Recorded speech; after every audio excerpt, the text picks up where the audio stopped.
Soal tentu ini soal tadi disampaikan Pak Nusron yang lagi rame ini soal pagar laut.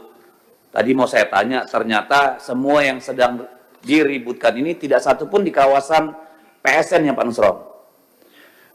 Dan kemudian tentu menjadi pertanyaan apakah ini bagian dari siapa? Apakah mafia tanah itu sendiri?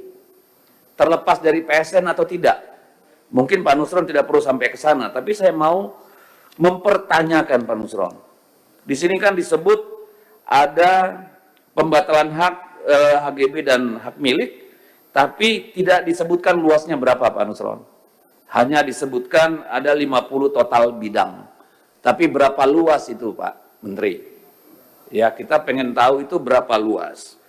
Kemudian, dulu pertemuan pertama kita Pak Menteri, saya mengatakan bahwa tidak akan ada mungkin mafia tanah, tidak akan ada konflik kalau tidak ada keterlibatan insan BPN.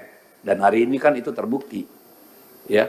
Tetapi yang menjadi pertanyaan saya, ini kenapa sanksi berat? Apakah ini persoalan administrasi atau persoalan? Ya paling sanksi berat, di kantong gua udah 30 miliar. Kalau gua makan gaji berapa tahun sampai pensiun nggak dapat 30 miliar. Begitu-gitu aja kita Pak.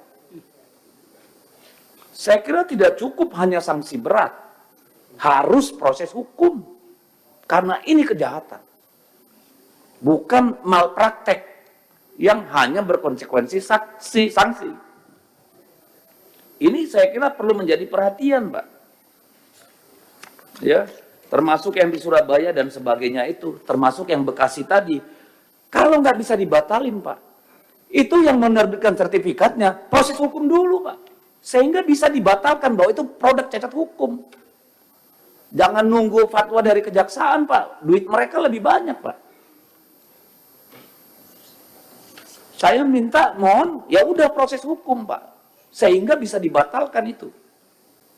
Karena soal ruang abu-abu aturan kita ini, Pak, sangat mudah dimanipulasi, Pak.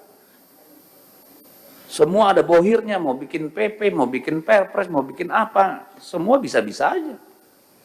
Jadi saya sangat berharap penegakan hukum di sini, Pak, supaya ada efek jerah, Pak Nusron. Supaya Bapak bisa memulai, ya, memimpin ATR BPN ini dengan legacy, Pak. Pembersihan di dalam, Pak.